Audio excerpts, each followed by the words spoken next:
Secretary Blinken is in the region right now, and he's going to be pushing on several things. Of course, specifically to the war in Gaza, he's going to be talking about the need to transition to a lower intensity combative situation.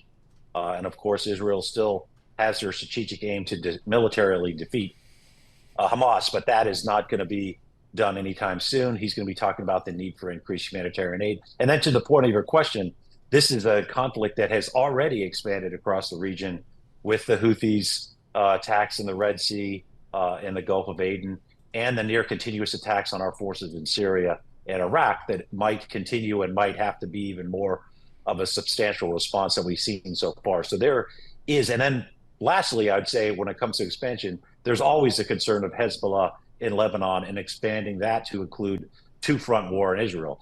So this is something that is, it's a tinderbox. I would argue that it's already happening. The question is whether we can prevent this from becoming a war that's directly between the United States and Iran. And that's to be determined, I would say. Yeah, what can and should be done in your view to prevent that from happening? So there's a fine balance when it comes to our responses to these attacks, for example, both against commercial shipping and our very naval forces that are there, and then these continuous attacks against our positions in Iraq and Syria. I think the administration has now decided that they have to be more forcible because they're obviously not reaching the level of deterrence that they wanted, and those attacks are now going after I think IRGC positions. That's the Iranian Special Operation Forces that works with the proxy forces in Syria and Iraq.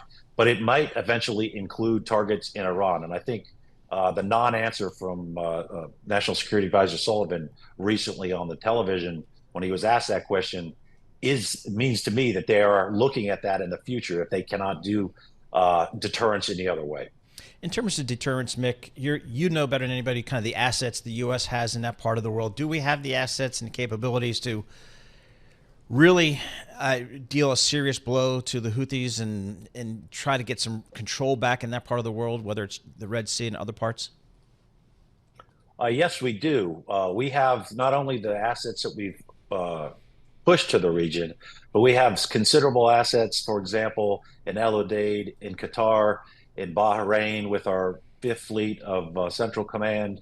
And we, of course, have the ability to project power better than any country in the world, perhaps in history. So we have the assets, and we can certainly surge to get more assets there. The question is, what is the balance between responding forcefully enough to get Iran to change its calculation when it comes to their support for proxies? And yes, they have different levels of controls of each of these proxy forces, but ultimately they keep providing the very weapons that are being launched at our troops. So I think the indicator of whether we have reached deterrence is if that stops. And I also would say that if it continues, that means they intend these weapons to be used against our forces, which to me means they're complicit in these attacks. And Mick, we were talking to one of our DC editors a minute ago about some of the aids and hurdles that are going on Capitol Hill. How does that impact what's going on with Israel, Ukraine, Taiwan, and China?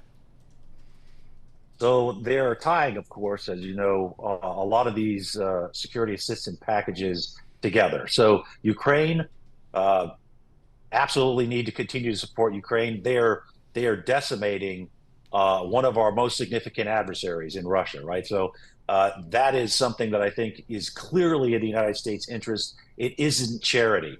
Obviously, we should also support partners because that's what good partners do, but this is also in our interest. And that shows like Taiwan and China that we are a good partner and we stick with our partners. So I think how we act with Ukraine will have an effect on China and the Taiwan situation. And of course, the aid specifically for the Middle East, it's both for Israel, and at last I read, Israel like a $10 billion earmark for Gaza when it comes to humanitarian aid, and I would assume that it would also be for reconstruction after the end of combat operations.